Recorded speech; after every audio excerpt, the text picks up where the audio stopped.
पूर्वं यो वै वेदांश्च प्रहिणोति तस्मै तन्मदेवमात्मबुद्धिप्रकाशं मुमुक्षुर्वै शरणमहं प्रपद्ये।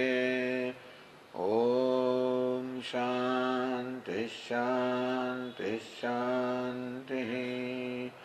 ॐ नमो ब्रह्मादिभ्यो ब्रह्मविद्या संप्रदायकर्तृभ्यो वंशर्षिभ्यो महद्भ्यो नमो गुरुभ्यः। सर्वोपप्लवरहितः प्रज्ञानघनः प्रत्यगर्थो ब्रह्मैवाहमस्मि ब्रह्मैवाहमस्मि। ॐ नारायणं पद्मभवं वसिष्ठं शक्तिं च तत्पुत्रपराशरं च व्यासं शुकं गौडपदं महान्तं गोविन्दयोगीन्द्रमथास्य शिष्यं श्रीशङ्कराचार्यमथास्य पद्मपादं च हस्तामलकं च शिष्यं तन्तोटकं वार्तिककारमन्यान् अस्मद्गुरून् सन्ततमानतोऽस्मि। गणानाम् आलयं करुणालयं नमामि भगवत्पादं शङ्करं लोकशङ्करं शङ्करं शङ्कराचार्यं केशवं बादरायणं सूत्रभाष्यकृतौ वन्दे भगवन्तौ पुनः पुनः। ईश्वरो गुरुरात्मेति मूर्तिभेदविभागिने व्योमवद्व्याप्तदेहाय दक्षिणामूर्तये नमः। ॐ पार्थाय प्रतिबोधितां भगवता नारायणेन स्वयं व्यासेन ग्रथितां पुराणमुनिना मध्ये महाभारतम् अद्वैतामृतवर्षिणीं भगवतीम् अष्टादशाध्यायिनीम् अम्ब त्वामनुसन्दधामि भगवद्गीते भवद्वेषिणीम्। यं ब्रह्मा वरुणेन्द्ररुद्रमरुतः स्तुन्वन्ति दिव्यैस्तवैः वेदैः साङ्गपदक्रमोपनिषदैः गायन्ति यं सामगाः। स्थिततद्गतेन मनसा पश्यन्ति यं योगिनः यस्यान्तन्न विदुःसुरासुरगणाः देवाय तस्मै नमः।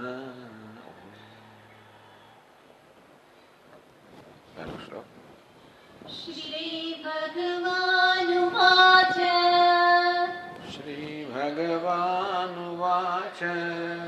परं भूयः प्रवक्ष्यामि परं भूयः प्रवक्ष्यामि ज्ञानानां ज्ञानमुत्तमम् ज्ञानानां ज्ञानमुत्तमम् यज्ञात्वा मुनयः सर्वे यज्ञात्वा मुनयः सर्वे परां सिद्धिमितो गताः સિદ્ધિમિતો ગતાઃ. શ્રી ભગવાન વાચ. શ્રી ભગવાન બોલ્યા, પરમ ભૂય પ્રવક્ષ્યામિ જ્ઞાનાનામ જ્ઞાનમુત્તમમ. પ્રવક્ષ્યામિ પ્રકર્ષેણ વક્ષ્યામિ. હું તને સારી રીતે કહીશ, તને બધી જ સમજ પડે એ રીતે કહીશ. પ્રવક્ષ્યામિ શું કહીશ? જ્ઞાનમ પરમ જ્ઞાનમ પ્રવક્ષ્યામિ. હું તને માત્ર જ્ઞાન નહીં પણ પરમ જ્ઞાન કહીશ. જ્ઞાન ઉત્તમમ. આ જ્ઞાન માટે ભગવાન બે વિશેષણ વાપરે છે, પરમ જ્ઞાનમ ઉત્તમમ જ્ઞાનમ. તો જ્ઞાનને પરમ કેમ કહેવામાં? કારણ કે જ્ઞાનનો વિષય પરમ છે. એ પરમ વિશેનું જ્ઞાન છે, પરમાત્મા વિશેનું જ્ઞાન છે. ગઈકાલ આપણે ચર્ચા કરી, પરમ એટલે જે દેશ કાળ અને વસ્તુ બધા પ્રકારની મર્યાદાથી મુક્ત હોય. પરમાત્મા એવું કોઈ તત્વ છે? ઉર્ધ્વમૂલમ અધઃશાખમ. ભગવાન 15મા અધ્યાયમાં કે જગત કેવું છે? ઉર્ધ્વમૂલમ. એનું મૂળ, એનું કારણ, એનું તત્વ ઉર્ધ્વ છે, ઉપરી વર્તમાન છે.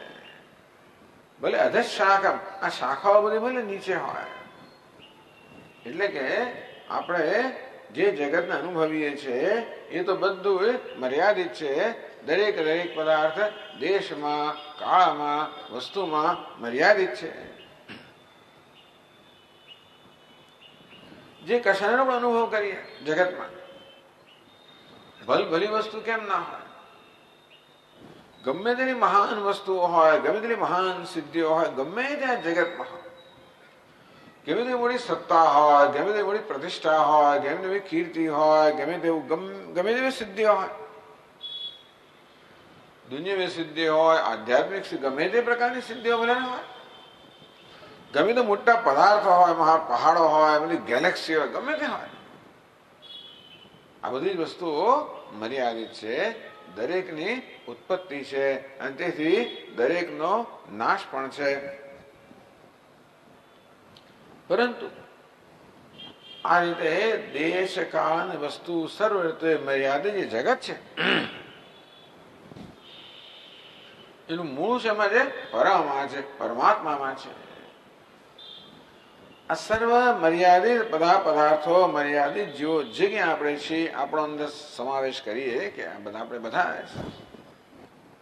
એ બધાનું મૂળ તત્વ શેમાં છે? પરમાત્મામાં છે, આનંદમાં છે. બહુ મહત્વની વસ્તુ છે કે આપણે આપણી જાતને પણ અત્યંત મર્યાદિત હોઈએ એવા અનુભવીએ છીએ. ગઈકાલે કહ્યું ને કે હું પણ દેશમાં, કાળમાં, વસ્તુમાં બધી રીતે મર્યાદિત હોઉં એમ માનું છું. પણ કેમ માનું છું? કારણ કે અમારો જે વેશ છે, ઉપાધિ છે, નામરૂપ છે, એને આત્મા માનવાને કારણે આ બધી નામરૂપની વેશની મર્યાદાઓને મારી મર્યાદા માનીને મારી જાતને અલ્પ મર્યાદિત માનું છું. બધું સમજાવશે ભગવાન અધ્યાયમાં. વાસ્તવમાં હું કોણ છું? પરમ આત્મા છું. આત્મા એટલે હું. આ હું છે એ પરમ છે. આ હુંમાં, ચૈતન્યમાં કોઈ પ્રકારની મર્યાદા નથી. અનંત ચૈતન્ય, એ અનંત પરમાત્મા આ બધા નાનકડા દેખાતા જીવોનું સત્ય છે.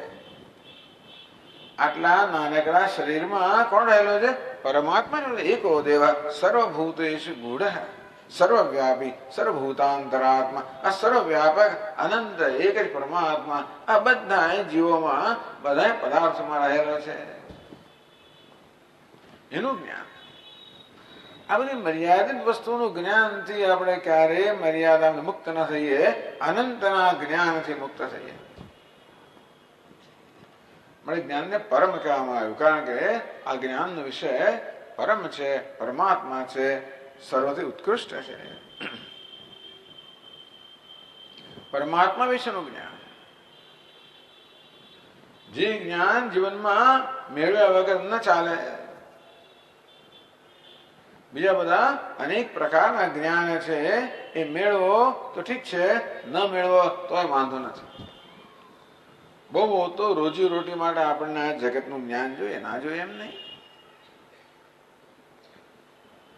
પરંતુ એ કશી વસ્તુ આપણને દુઃખમાંથી શોકમાંથી મુક્ત કરી શકે એમ નથી. જે પ્રકારની અલ્પતાથી હું પીડાઉં છું એમાંથી મુક્ત કરવાની કોઈ પણ જ્ઞાનમાં ક્ષમતા નથી. શમન સકલ ભવરુજ પરિવારો, બધા ભવરોગના પરિવાર છે બધા, એને શમન કરવાની કશામાં ક્ષમતા નથી. આ એક જ જ્ઞાનમાં છે. કેવું જ્ઞાન? હું પરમાત્મા છું, હું અનંત છું. ભગવાન આ જ વસ્તુ ભગવદ્ ગીતામાં વારંવાર કહે છે. ભૂય, આગળ પણ કહી ગયો છું, ફરી પાછો કહીશ અર્જુન. કારણ કે આ તત્વ એવું સૂક્ષ્મ છે, અથવા તો આપણા વિશેની આપણી ગ્રંથિ એટલી બધી દ્રઢ છે કે અનેક વાર કહેવા છતાં પણ મારામાં આ વસ્તુ કઈ ઉગતી જ નથી કે હું અનંત હોઉં. કદાચ ઉગે તો પણ વળી પાછી તરત ચાલી જાય છે, કારણ કે હું મર્યાદિત છું, દીનહીન છું. એના સંસ્કાર એટલા બધા દ્રઢ છે.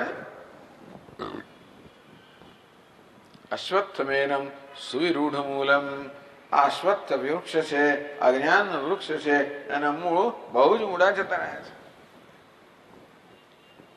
અને તેથી એકનું એક તત્વ વિશે વારંવાર કહેવો પડતો હોય છે. ભૂય પ્રવક્ષ્યામિ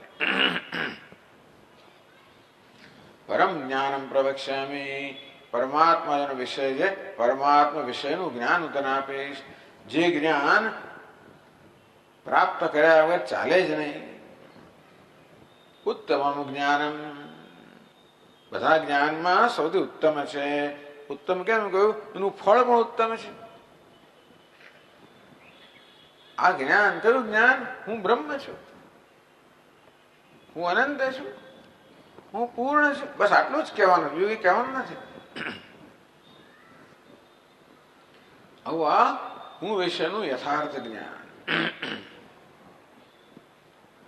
આવું જયારે જાણવામાં આવે કે હું તો પૂર્ણ છું, પૂર્ણતા મારું સ્વરૂપ છે, અનંત મારું સ્વરૂપ છે, કોઈ પ્રકારની મર્યાદા ઉણપ મારામાં નથી. વારંવાર મારી જાત વિશે હું અસંતોષ ધરાવતો હોઉં છું, વારંવાર મારી જાતનો અનાદર કરતો હોઉં છું, તિરસ્કાર કરતો હોઉં છું, કારણ કે હું માનું છું કે હું તો એક અલ્પ દીન હીન મર્યાદિત વસ્તુ છું. તો કે ના, એવું નથી. એ જ બધા ભવરોગનું કારણ છે. મારા વિશેની આ એક અલ્પતાની લાગણી કે હું તો તુચ્છ છું, મારો કોઈ વિશાળ નથી. પેલો કેવો છે, પેલો કેવો છે, પેલી કેવી છે. સતત મારી જાતની બીજા સાથે તુલના કર્યા કરું છું અને બીજાની તુલનામાં મારી જાતને ઉતરતો માન્યા કરું છું. ક્યારેક ચડિયાતો માનો ત્યારે અભિમાન થઈ જાય, મોઢે ઉતરતો માનો ત્યારે વળી પાછું મારા શોક મગ્ન થઈ જવું, વિષાદગ્રસ્ત થઈ જવું, ડિપ્રેસ થઈ જવું.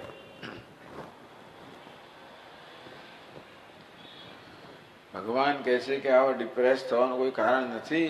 ડિપ્રેશન કેમ આવે ખબર છે? સતત પોતાનો આપણે સતત તિરસ્કાર કર્યા કરીએ, પોતાની જાતને સતત ટીકા નિંદા કર્યા જ કરીએ, પોતાને ઉતારી પાડ્યા કરીએ. શું કરીએ? સતત પોતાને તો ઉતારી જ પાડીએ છીએ.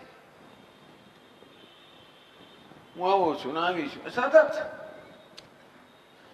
એમ પોતાની જાતને ઉતારી પડવાના કારણે પછી હું જ અત્યંત દુઃખી થઈ જઉં છું. જ્ઞાનમ ઉત્તમમ, તો કે નહીં, આ જ્ઞાન શું કહે છે કે તું કોઈ આવો દીનહીન નથી, તું તો પૂર્ણ છે, અનંત છે. જરા તારા તરફ બરોબર નજર કર. આવું જો મને જ્ઞાન થાય કે હું તો પૂર્ણ છું, અનંત છું, તો પછી કોઈ અલ્પતાનો દુઃખનો કોઈ સવાલ જ રહેતો નથી. બધા જ દુઃખનું શમન કરનારું અને તેથી મારી અનંતતાની પૂર્ણતાનો આવિર્ભાવ કરનારું જ્ઞાન છે.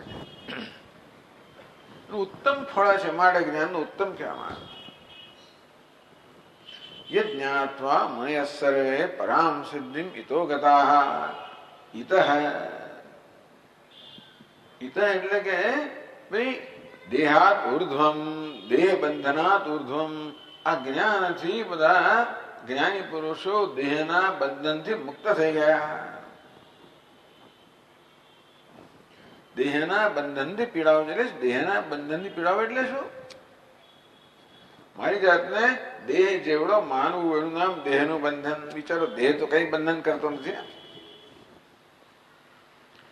કર્મ પણ બંધન કરતો નથી, દેહ પણ બંધન કરતો નથી, કોઈએ બંધન કરતો નથી, પણ હું જ મારી જાતનું બંધન કરનારો છું.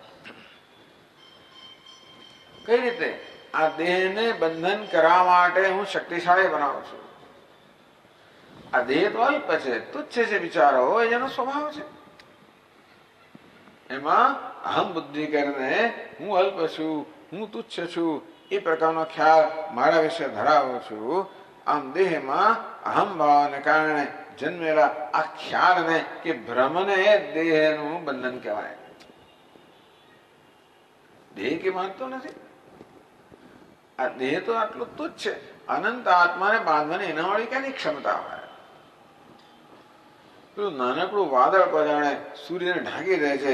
સૂર્ય તો અનંત અનેક યોજન વિસ્તાર વાળો છે. આટલું નાનું વાદળ કેમ ઢાંકી શકે? એની આપણી દ્રષ્ટિને ઢાંકે છે, સૂર્ય નથી ઢાંકતું. તેવી રીતે બુદ્ધિ આ જ્ઞાનને ઢંકાઈ ગઈ છે.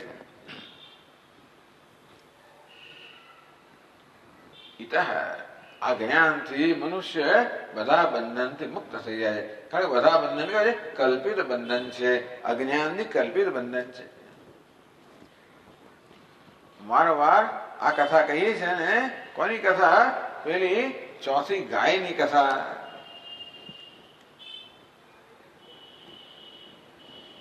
એક શિષ્ય ગુરુજી પાસેના ચરણે રહે, ગુરુજીની સેવા કરે અને ગુરુજી પાસેથી અભ્યાસ કરે. ગુરુજી પાસે 4 ગાયો છે. શિષ્યના અનેક બધી ફરજો છે. એની એક ફરજ કઈ છે? સવારના પોરમાં આ ગાયોને છોડાવી એમને લઈ જવી જંગલમાં.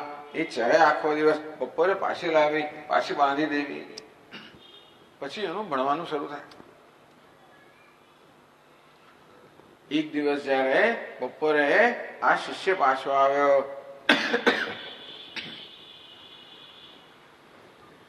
ત્યારે એને જોયું કે ગાયને ખૂંટા સાથે બાંધવાના 4 ના બદલે 3 જ દોરડા હતા. એક દોરડું ખોવાઈ ગયું કે લઈ ગયું, કોઈ શું થયું ખબર ના પડે. 3 ગાયને તો એને ખૂંટા સાથે બાંધી, ચોથી ગાયને કેમ બાંધવી? ગુરુજી પાસે ગયો અને પૂછ્યું, ગુરુજી એક દોરડું જડતું નથી, આ ગાયને કેમ બાંધવી? બેટા શું કામ ચિંતા કરે છે? રોજ બાંધે છે એવું તો બાંધી દે. તો મારા દોરડું ક્યાં છે? તું તારે બાંધ ને. જાણે કે બાંધતો હોય એવી જાતની ચેષ્ટાઓ કર. શિષ્ય તો ગુરુમાં હશે કે શક્તિભાઈ. એટલે એ તો ગાયને એના સ્થાને દોરી ગયો અને જાણે કે દોરડું બાંધતો હોય એવી ચેષ્ટાઓ કરી. એના આશ્ચર્ય વચ્ચે ગાય ત્યાં ઊભી રહી ગઈ. આખી રાત ત્યાં બેસી રહી. એ બિચારો અડધો કલાકે જોયું કે ગાય જતી રહેશે તો પણ ના ગઈ. સવારના પોરમાં પેલે 3 ગાયને છોડી પૂંછડું આમળે એટલે ગાય ચાલવા માંડે. આ ચોથી ગાયનું પૂંછડું આમળ્યું તો એ ગાય ચાલે નહીં. પાછું ગુરુજી પાસે કે આ ગાય તો આવતી બહાર ચાલતી નથી, તેને છોડી માણસ બાંધી જ ક્યાં? અરે જેવી બાંધી એવી રીતે છોડ. વળી પછી છોડવાની ચેષ્ટાઓ કરવામાં આવી અને એના આશ્ચર્ય વચ્ચે હવે પૂંછડું આમળતા ગાય ચાલવા માંડી. આમ ગાયના મનમાં ભ્રમ થઈ ગયો કે હું બંધાયેલી છું. ખરેખર કોઈ બંધન નથી, પણ છતાં જાણે કે બંધન હોય એવું ગાય અનુભવી રહી છે. હું જાણે કે હું બંધનમાં છું એવો ભ્રમ. એટલે બંધન એટલે એને કારણે જાણે કે બધું બંધનમાં હોય એવો જ ગાયને અનુભવ થયો. તેમ આપણે બધાને એવો અનુભવ છે કે હું આ દેહથી બંધાયેલો છું, અનેક રીતે બંધાયેલો છું, પરતંત્ર છું, અસહાય છું. એ બધી તો બધી કલ્પનાઓ છે. આત્મા નિત્ય મુક્ત છે. હું તો નિત્ય મુક્ત છું. આ જ્ઞાન ये ज्ञात्वा मुनयः सर्वे पराम सिद्धिम हितो गताः इत આ દેહના બંધનથી મુક્ત થઈને દેહમાં અહમભાવથી મુક્ત થઈને પરામ સિદ્ધિમ ગતા પ્રાપ્તા પરમ સિદ્ધિને મોક્ષને પ્રાપ્ત થયા છે, મુક્તિને પ્રાપ્ત થયા છે. એ જ ખરી સિદ્ધિ છે. ગઈકાલે વાત કરી કે બે સ્તરની સિદ્ધિઓ છે. એક સિદ્ધિ છે અંતઃકરણ શુદ્ધિ, જે આપણને આ જ્ઞાન માટેની યોગ્યતા યોગ્ય બનાવે. બીજી સિદ્ધિ છે આ જ્ઞાનને કારણે પ્રાપ્ત થાય મુક્તિ. તો જ્ઞાનથી કેમ મુક્તિ થાય? એટલા જ માટે કે બંધન છે ને એ બંધન માત્ર અજ્ઞાનમાંથી જન્મેલો ભ્રમ છે. કોઈ આત્મામાં મારા કોઈ સાચું બંધન નથી. ભ્રમ હંમેશા અજ્ઞાનમાંથી જન્મેલો હોય, તો જ્ઞાનથી અજ્ઞાન દૂર થતા એમાંથી જન્મેલો ભ્રમ પણ દૂર થઈ જાય. હું મારી જાતને જોઉં, હું મુક્ત છું. બસ આથી વધારે કઈ સિદ્ધિ જોઈએ? ભલે અમેરિકાનો પ્રેસિડેન્ટ હોય, આખી દુનિયામાં કદાચ સૌથી વધારે શક્તિશાળી માણસ છે, પણ એને એમ ના લાગે મુક્ત છું, જાય નહીં. બિચારો ભયંકર બંધનમાં છે. એની પેલી વિરોધી પક્ષો જે છે ને, બધા વિપક્ષો, એને કશું કરવા દેતા જ નથી. એને ભલે જીતી ગયો ઇલેક્શન, શું થયું, પેલા એને ચસકવા જ ના થાય.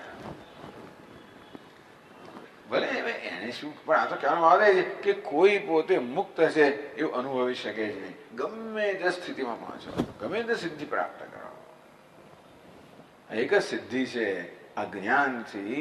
જયારે મને જ્ઞાન થાય હું તો મુક્ત છું, આ બંધન તો ભ્રમ હતો, આ દેહ કે મને બાંધતો નથી. આ નાનક દેહમાં વ્યક્ત થનાર હું તો આત્મા ચૈતન્ય તો અનંત છું, નિત્ય મુક્ત છું. આમ આ જ્ઞાન મને સર્વ દુઃખમાંથી, સર્વ બંધનમાંથી, શોકમાંથી, તુચ્છતામાંથી મુક્ત, દીનતામાંથી મુક્ત કરનારું છે. આ પરમ સિદ્ધિ કેમ છે ખબર છે? કારણ કે હવે સિદ્ધિની કોઈ જરૂરિયાત જ રહેતી નથી. ખરી સિદ્ધિ કઈ કહેવાય ખબર છે? સિદ્ધિની જરૂરિયાતમાંથી મુક્તિ, એ જ ખરી સિદ્ધિ કહેવાય ને. બાકી તો જીવનમાં ગમે તે સિદ્ધિ પ્રાપ્ત કરીએ તો પણ કોઈક સિદ્ધિ એવી હોય જેની પ્રાપ્ત કરવાની બાકી રહી જાય. કારણ કે એક સિદ્ધિમાં બીજી સિદ્ધિનો સમાવેશ ન થાય. અણીમાં હોય તો મહીમાં, ગરિમા, લઘીમાં કેટલી સિદ્ધિઓ છે.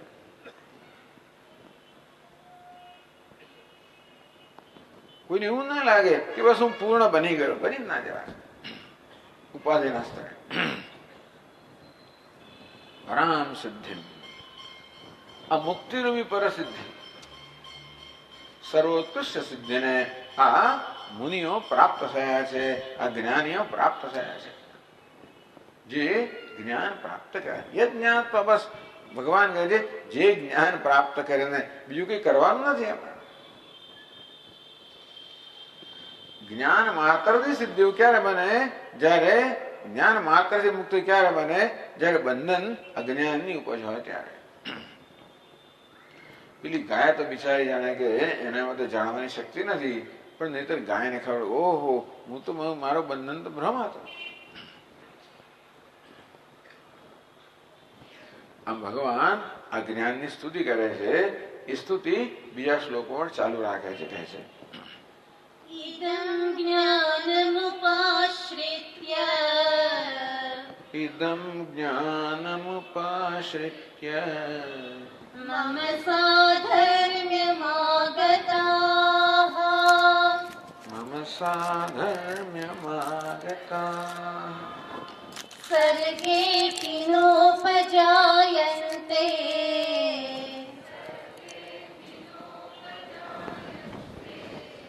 પ્રલયેનપ્યથન્તિ ચ પ્રલયેનપ્યથન્તિ ચ. ઇદં જ્ઞાનમ ઉપાશ્રિત્ય, ઉપાશ્રિત્ય આશ્રય લઈને, ઇદમ જ્ઞાનમ ઉપાશ્રિત્ય આ જ્ઞાનનો આશ્રય લઈને. અરે ભાઈ, જ્ઞાનનો આશ્રય લેવો એટલે શું? તો સમજાવે છે કે જ્ઞાન સાધનમ અનુષ્ઠાય ઇત્યર્થ. આ જ્ઞાનના સાધનનું અનુષ્ઠાન કરવું.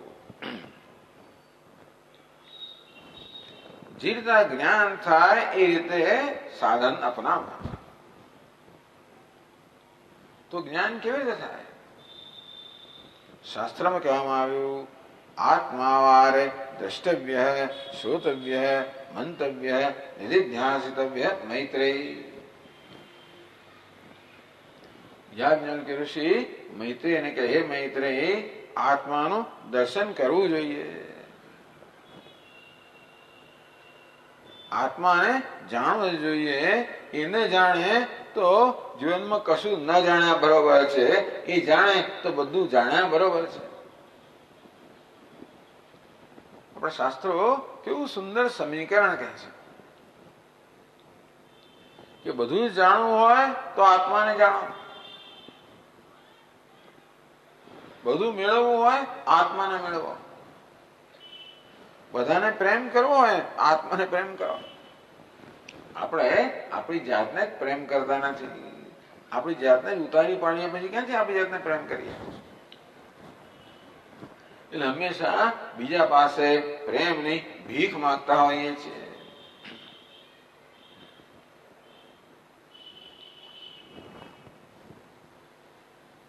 પણ આત્મા દ્રષ્ટવ્ય હૈ.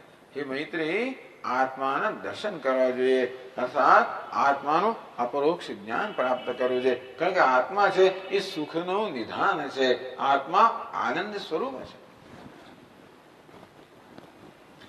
એ મૈત્રી, તને એમ લાગે છે કે દુનિયાના પદાર્થો સુખ આપી રહ્યા છે, પરંતુ વાત એમ નથી. ભલે દુનિયાના પદાર્થો સુખ આપતા જણાય, પણ ખરેખર તો બધું સુખ તો આત્મામાંથી જ આવતું હોય છે.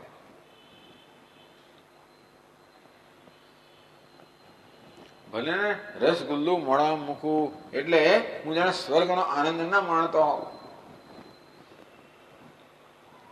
પરંતુ ત્યારે શું થતું હોય છે? ત્યારે હું બધા પ્રકારના દુઃખમાંથી, ઈચ્છામાંથી મુક્ત થઈ જતો હોઉં છું. મારું મન ક્ષણભર તૃષ્ણાથી, ઈચ્છાથી મુક્ત થઈ જાય. એને કારણે મને આત્માનો જ અનુભવ થતો હોય છે. અને તેથી જે સુખ છે એ સુખ તો આત્મામાંથી જ આવતો, પોતાનામાંથી આવતો હોય. તો પેલું કૂતરું હાડકું ચાવતું હોય, એને એમ લાગે કે હાડકામાંથી રસ આવી રહ્યો છે, એ ચાવ ચાવ કરે. એને ખબર નથી કે ખરેખર તો હાડકાને કારણે પોતાના મોંની અંદર ઘા પડતા હોય, એમાંથી જે લોહી નીકળી રહ્યો હોય એ બિચારો ચાખી રહ્યો હોય છે.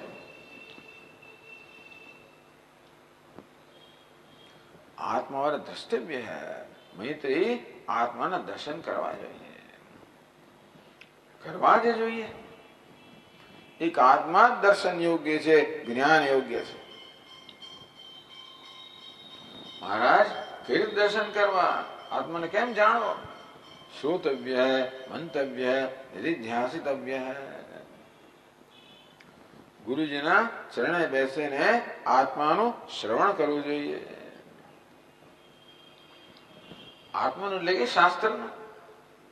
આત્મા જેનો વિષય છે, જે આત્માનું પ્રતિપાદન કરે છે, એવા શાસ્ત્રોનું, જેમ કે ભગવદ્ ગીતા, એનું શ્રવણ કરવું જોઈએ. ભગવદ્ ગીતા બધી બહુ વાતો કરતું હશે, પણ એનું મુખ્ય ધ્યેય શું છે? આત્મ તત્વ છે, એનું જ્ઞાન આપવું, એનો ઉપદેશ કરવો. શ્રોતવ્ય હૈ. આમ જ્યાં સુધી જ્ઞાન ન થાય, ક્યાં સુધી શ્રવણ કરવાનું? જ્યાં સુધી જ્ઞાન ન થાય ત્યાં સુધી. પુનઃ પુણ્યેન શ્રવણ કુર્યાત. વારંવાર શ્રવણ કરવું જોઈએ. જ્ઞાન થયા પછી શ્રવણ કરવું તો આનંદ જ છે, તોય વાંધો નથી. ન થયું તો શ્રવણની જરૂર છે.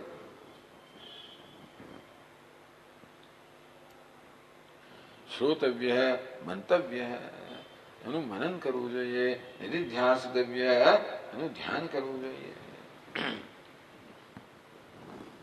આ પ્રકારે ઉપનિષદમાં આત્મજ્ઞાનના સાધનોનું વર્ણન કરવામાં આવ્યું. એટલે ભગવાન કહે છે ઇદમ જ્ઞાનમ ઉપાશ્રિત્ય, આ જ્ઞાનનો આશ્રય લેવો એટલે કે આ જ્ઞાનના સાધનોનો અનુષ્ઠાન કરવું. એટલે કે હે અર્જુન, આત્માનું શાસ્ત્રનું શ્રવણ કરવું, એનું મનન કરવું, એનું ધ્યાન કરવું. એ રીતે પોતાની જાતને એમાં જ રેડી દેવી, એમાં સમર્પિત કરવી, બાકી બધું છોડીને.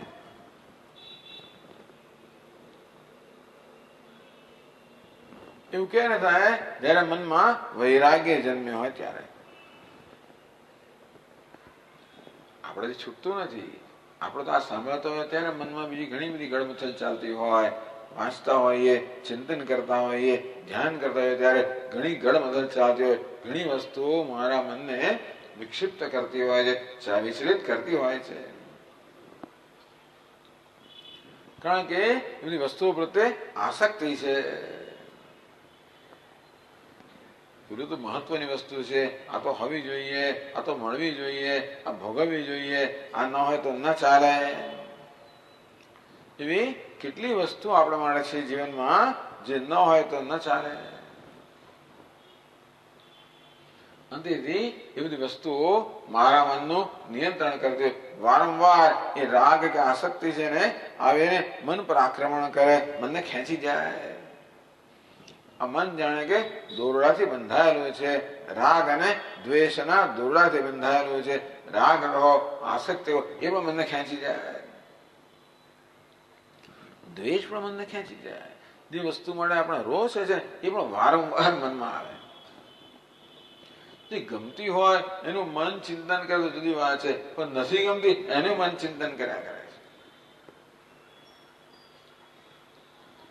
એટલે આ બધી વસ્તુ આપણને શ્રવણ કરવા દેતી નથી, અથવા આપણા શ્રવણને સફળ થવા દેતી નથી. એટલે કહેવામાં આવ્યું પહેલી સિદ્ધિ કઈ છે? અંતઃકરણ શુદ્ધિ રૂપી, વૈરાગ્ય રૂપી સિદ્ધિ. એવા પરિપક્વ મન વડે, અંતઃકરણ વડે આપણે જયારે શ્રવણ કરતા હોઈએ ત્યારે શાસ્ત્રમાં જે ઉપદેશ કરે છે એને પરિણામે આપણને જ્ઞાન થાય. તો આપણે આમાં જ રત ક્યારે રહી શકીએ? જ્યારે હવે જીવનમાં બીજું કશું કરવાનું નથી. બહુ બધું કરવાનું છે, આ એકલું ઓછું છે. સાંજે બહુ તો સમય કાઢીએ અમે, કલાક દોઢ કલાક, એથી વધારે સમય નીકળે નહીં. એટલું સારું છે, એ ઘણું સારું છે. પણ દોઢ કલાકનો સમય નીકળતો નથી. દોઢ કલાકમાં સવા કલાક તો બીજી વસ્તુનું ચિંતનમાં જાય છે પાછું. પણ જ્ઞાનના સાધનનો આશ્રય રહેવો એટલે આમાં જ રત રહેવું. એ સિવાય જેને જીવનમાં બીજું કોઈ પ્રવૃત્તિ છે જ નહીં, કારણ કે એને બીજી કોઈ વસ્તુ હવે મહત્વની છે જ નહીં. એના જોડે એક જ વસ્તુ મહત્વની છે અને તે છે આ જ્ઞાન. બાકી કશું મહત્વ જાણે છે કે આ જ્ઞાન જ એટલા પણ મહત્વનું છે કે એ મને મુક્તિ અપાવનારું છે અને અનંતતા અપાવનારું છે. મને જીવનમાં બધા દુઃખથી મુક્ત કરનારું છે, મને અનંતતાનો અનુભવ કરાવનારું છે. એટલે આ જ્ઞાનથી શું લાભ થાય છે? જેમ જેમ સમજીએ તેમ તેમ જ્ઞાનનું મહત્વ સમજાય અને જે વસ્તુ મહત્વની હોય એ આપણું મન કરવા ઈચ્છે. આપણે આમાં એટલો રસ ના પડે, કારણ કે જેનું મહત્વ બહુ સમજાતું નથી. પણ જ્યારે જીવનમાં સૌથી મહત્વની વસ્તુ બની જાય ત્યાર પછી મન હંમેશા એનું અનુષ્ઠાન કરવા ઈચ્છે. ઇદમ જ્ઞાન ઉપાશ્રિત્ય. આ પ્રકારે જ્ઞાનના સાધનનું અનુષ્ઠાન કરતા કરતા મમ સાધર્મ્ય માગતા. ભગવાન કે આ ભક્ત છે, આ જિજ્ઞાસુ છે, એ મારા સમાન બની જાય, હું જ બની જાય. આપણે ભગવાન બની જઈએ. સાધર્મ્ય શબ્દ વાપરે છે ભગવાન. સાધર્મ્ય એટલે શું છે કે ભગવાન સમાન ધર્મ પ્રાપ્ત કરવા, ભગવાનના જેવા ધર્મ છે એવા ધર્મ પ્રાપ્ત કરવા. એટલે કે જ્ઞાની પુરુષ તો ભગવાન જેવો થઈ ગયો. ભગવાન કેવો છે? અંતર્યામી ઈશ્વરનો એવો બની ગયો. તો કે ના, ભગવાન તો જગતનું સર્જન કરે, લય કરે, નિયંત્રણ કરે. શું જ્ઞાની પુરુષ પણ જગતનું સર્જન કરે, નિયંત્રણ કરે? તો કે ના, એવું નથી. આ બધા તો ભગવાનની ઉપાધિના ધર્મ છે. ભગવાનના ધર્મો કેવા છે? સત્યમ જ્ઞાનમ અનંતમ બ્રહ્મ. ભગવાન તો સત્ય સ્વરૂપ છે, જ્ઞાન સ્વરૂપ છે, અનંત સ્વરૂપ છે. ભગવાન આનંદ સ્વરૂપ છે, પ્રેમ સ્વરૂપ છે, નિત્ય મુક્ત છે.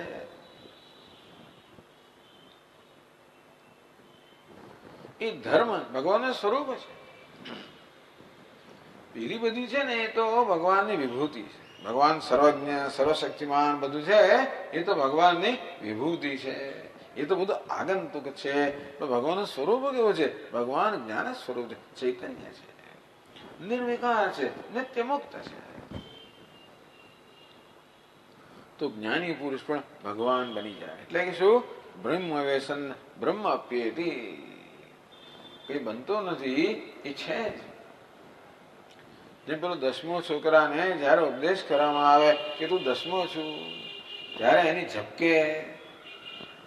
અત્યાર સુધી ગણ્યા કરતો હતો 1 2 3 4 5 6 7 8 9 એમ માનીને મનમાં ભ્રમ જન્મ્યો કે 9 છોકરાઓ છે, 10મો ખોવાઈ ગયો.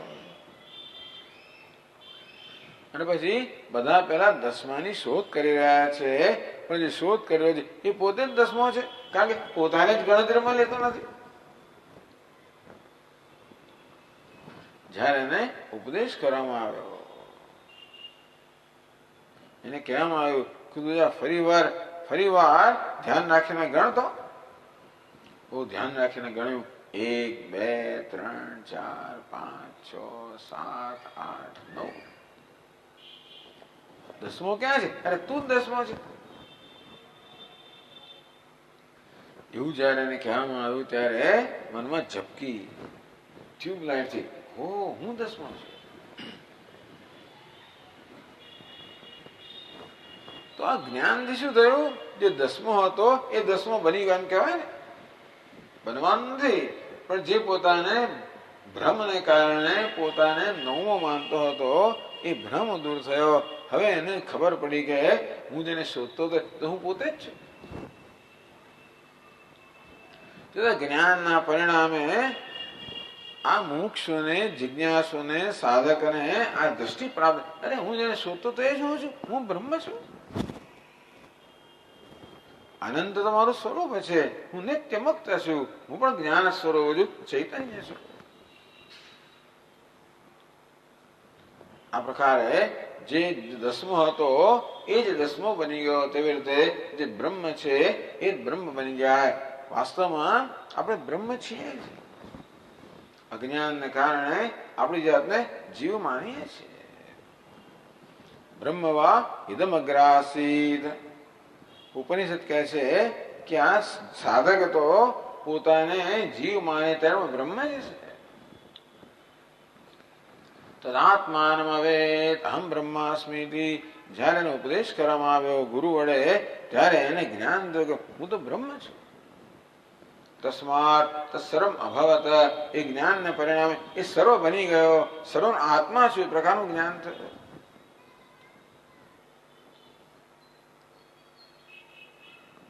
આ રીતે પરમાત્મા સ્વરૂપને પ્રાપ્ત થયો. જે પોતે પરમાત્મા હતો જ, પોતાને જીવત્વ માનતો હતો, એ જીવત્વનો ભ્રમ દૂર થવાથી હું પરમાત્મા છું એ પ્રકારનું જ્ઞાન થયું. મમ સાધર્મ્ય માગતા. ભગવાન કે મારા સ્વરૂપને પ્રાપ્ત કરે છે. હું જ ભગવાન જ બની જાય છે, એટલે બ્રહ્મ બની જાય છે.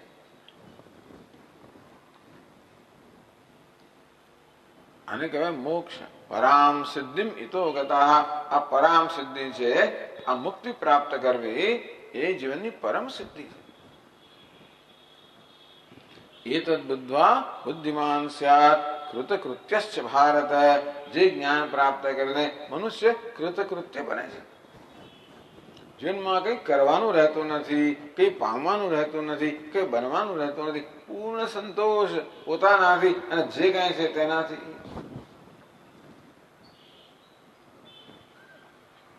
આ પ્રકારે આપણા શાસ્ત્રો મોક્ષની વ્યાખ્યા કરે છે. મોક્ષ એટલે કશુંક જુદું બની જવું, કંઈક જુદી સિદ્ધિ પ્રાપ્ત કરવી, એવું કંઈ નથી. મોક્ષ એટલે હું જે વાસ્તવમાં છું તેમાં જ પ્રતિષ્ઠિત થવું.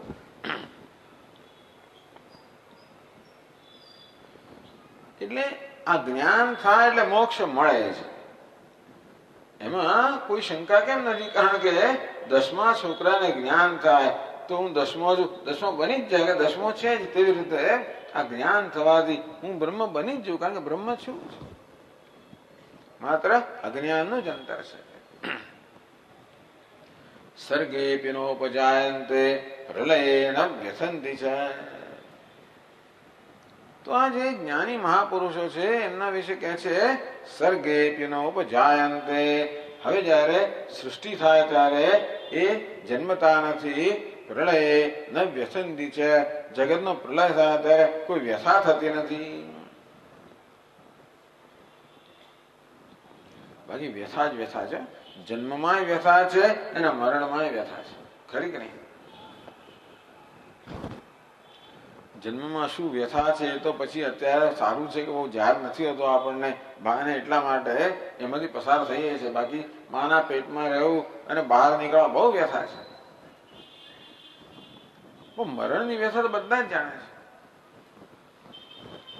આમ જ્યાં સુધી માણસ અજ્ઞાની છે ત્યાં સુધી દેહને આત્મા માને છે, માટે દેહની મનની બધી જ વ્યથાઓ પોતાની વ્યથાઓ છે. પણ જયારે જ્ઞાન થાય કે આ દેહ હું નથી, હું તો દેહનો સાક્ષી છું. ચિદાનંદ રૂપ શિવોહમ શિવોહમ. હું કે મન બુદ્ધિ ચિત્ત અહંકાર, હું કે મનની વૃત્તિઓ નથી, હું દેહ નથી, ઇન્દ્રિયો નથી, પ્રાણ નથી, હું સર્વ સાક્ષી છું. ચિદાનંદ રૂપ છું. શિવ શિવ શિવોહમ. ત્યારે કોઈ જન્મ મૃત્યુ રહેતા ન જાય તે, કારણ કે જન્મ તો દેહનો છે, આત્માનો કોઈ જન્મ નથી. મૃત્યુ દેહનું છે, આત્માનો. માટે આ જન્મ મૃત્યુ બધાથી મુક્ત થઈ જાય છે, બ્રહ્મ બની જાય છે. આ જગતનો જન્મ થાય ત્યારે બ્રહ્મનો જન્મ નથી, જગતનો લય થાય ત્યારે બ્રહ્મનો લય નથી. 8મા અધ્યાયમાં ભગવાને આવું કંઈક વર્ણન કર્યું. ભગવાન ત્યાં આગળ બ્રહ્માજીના આયુષ્યનું વર્ણન કર્યું, એક દિવસનું વર્ણન કર્યું. સહસ્રયુગ પર્યંતમ આહર્યત બ્રહ્મણો વિદુઃ. ભગવાન કહે કે બ્રહ્માજીનો એક દિવસ છે એ આપણા 4.2 અબજ વર્ષનો છે. બ્રહ્માજી રાત્રિ છે એ પણ 4.2 અબજ વર્ષની છે. 8.4 અબજ વર્ષનો, 24 કલાકનો 8.4 અબજ વર્ષ. આપણે એટલે બ્રહ્માજીનો એક દિવસ થયો.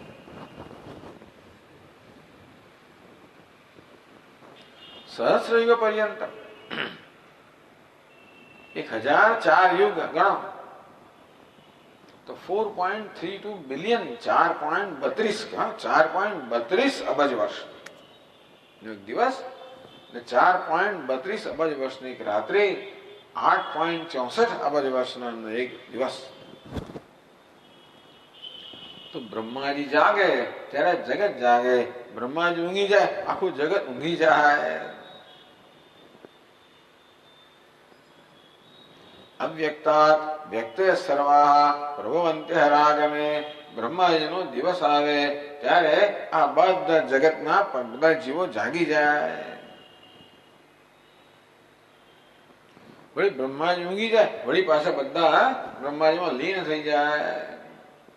વારંવાર ચાલ્યા જ કરે. પરસ્તસ્માત ભાવન્યો વ્યક્તો વ્યક્તાત સનાતન.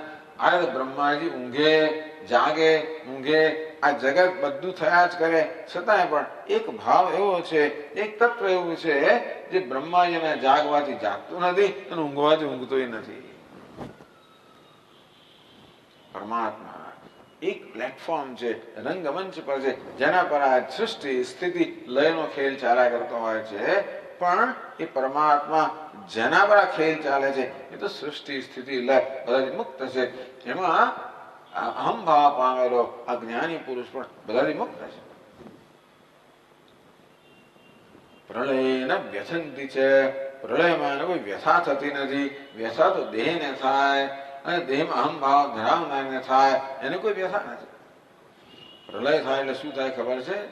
ભયંકર. તમે આપણે ઘણી વાર પેલો ભૂકંપ જોઈએ છે, સુનામી, એ તો એક નાનકડો પેલો જરા પ્રલય છે ને, એ પ્રલયનું એક કઈ ઝાંખી છે. આખી દુનિયામાં સુનામી થાય તો કલ્પના કરો શું થાય. બધા લોકો આ વખતે ટેલિવિઝનમાં જોયું છે ને, પેલો જાપાનમાં સુનામી આવી ત્યારે કેવી બધી મોટી મોટી આમ ગાડીઓ રમકડા તરતી હતી બધી વસ્તુ, ક્યાંથી ક્યાં એ મકાનો ક્યાંય પહોંચાડી દીધા બધા. આખી દુનિયામાં સુનામી આવી જાય એનું નામ છે પ્રલય. કેટલી વ્યથા થાય.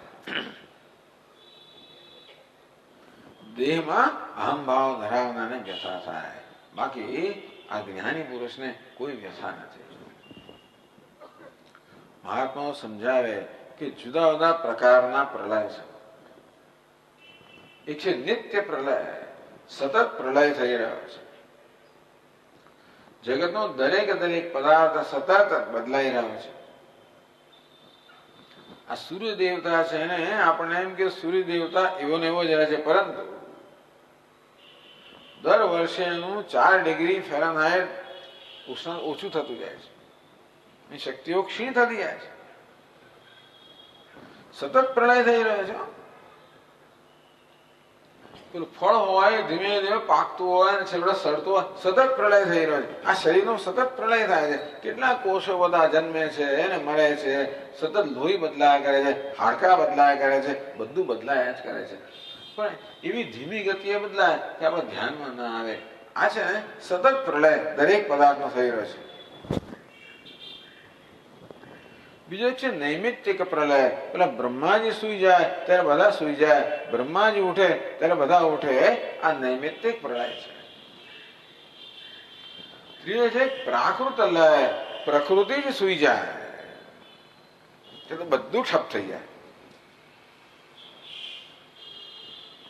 તો મહાત્માનો પ્રલય કેવો છે ખબર છે? આત્યંતિક લય, હંમેશ માટેનો પ્રલય. પેલા પ્રલય આવે ગયા કરે, સર્જન પાલન લય થયા કરે. આ મહાત્માનો પ્રલય કેવો છે? આત્યંતિક લય. એ કેવો?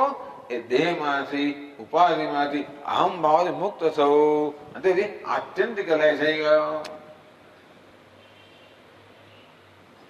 આમ જેને આત્યંતિક લય સિદ્ધ કર્યો છે એ મહાત્માઓને કોઈ જાતની પીડા નથી.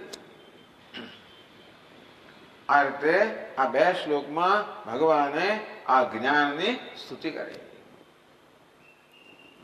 કીધું સ્તુતિ કરી, એક તો જ્ઞાનની મહત્તા સમજાવી અને જ્ઞાનનું ફળ કેવું મહાન છે એ બંને રીતે જ્ઞાનની સ્તુતિ કરી. વારંવાર ભગવાન આવું કરે છે. ઉપદેશ કરતા પહેલા ઉપદેશ વડે જે પ્રાપ્ત કરવાનું છે એ જ્ઞાન નું મૂલ્ય સમજાવે છે. ઘણીવાર આપણને વસ્તુ કેટલી મૂલ્યવાન છે એ ન ખબર હોય તો એનો આપણને એની કઈ કિંમત નથી હોતી. એક ખેડૂતની પાસે એક આખો કોથળો ભરીને પથરા હતા. એ પેલા પક્ષીઓ પર નાખ્યા ગયા, ખબર નહીં કે હીરા છે.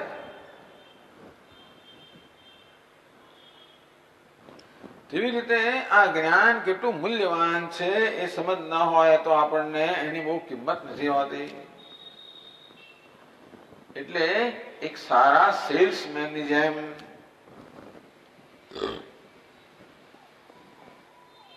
ભગવાન પોતે જ એનું મૂલ્ય સમજાવે છે કે અર્જુન આ જ્ઞાન કેટલું મૂલ્યવાન છે. એનું મૂલ્ય સમજાય એટલે અર્જુન ઓ એવું છે મહારાજ, તો તમારે ખાસ સાંભળવું છે. એનામાં રુચિ ઉત્પન્ન થાય, ઉત્કંઠા ઉત્પન્ન થાય, ઉત્સાહ જન્મે. એમ રુચિથી, ઉત્સાહથી, ઉત્કંઠાથી જયારે શ્રવણ કરવામાં આવે ત્યારે એ શ્રવણ ફળદાયી થાય તો એનું ચિત્ત બરોબર એમાં લાગેલું રહે, બીજે ક્યાંય જાય જ નહીં. આ પ્રકારે આ જ્ઞાનની સ્તુતિ દ્વારા અર્જુનમાં અર્થાત શ્રોતામાં રુચિ ઉત્પન્ન કરે. અને હવે ભગવાન આગળ ગયા છે. પછીના 2 શ્લોકમાં ભગવાન આ જગતના સર્જનની વાત કરે છે. એટલા જ માટે કે વેદાંત શાસ્ત્રમાં જગતની ઉત્પત્તિ કે સર્જન જે સમજાવવામાં આવ્યું છે એ બીજા બધા શાસ્ત્રમાં સમજાવ્યા કરતા જુદું છે. આપણે ત્યાં પેલા ષટ દર્શન કહેવાય છે. ન્યાય, વૈશેષિક, સાંખ્ય, યોગ, ઉત્તર પૂર્વ મીમાંસા, ઉત્તર મીમાંસા.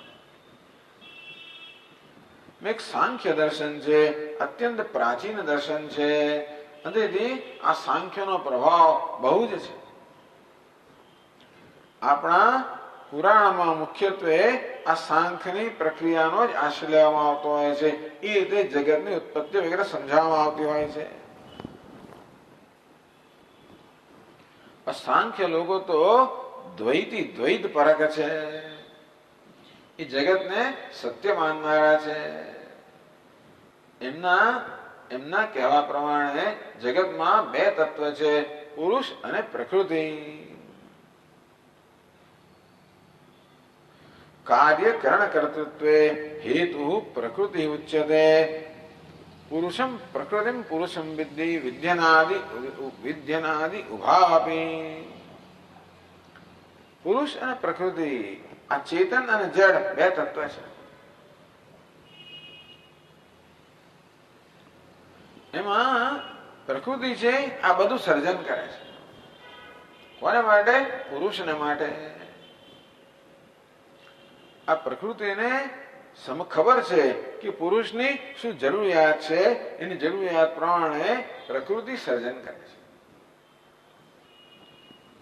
આ પુરુષને 2 પ્રકારની જરૂરિયાત છે, જેને કહેવાય ભોગ અને અપવર્ગ. ક્યાં તો આપણને દુન્યવી સુખ કે ભોગની આશા અપેક્ષા હોય છે, અથવા તો મોક્ષની અપેક્ષા હોય. આ 2 પ્રકારની જરૂરિયાતો છે, 2 પ્રકારના પુરુષાર્થ છે. પ્રકૃતિ જાણે છે કે પુરુષને આ જરૂરિયાત છે. એ જરૂરિયાત પૂરી કરવા એ પુરુષની આસપાસ એ પ્રકારનું જગત રચે છે. એવું સાંખ્ય લોકો કહે. એટલે કે પ્રકૃતિ કહો કે પ્રકૃતિ કેવી છે? અચેતન છે.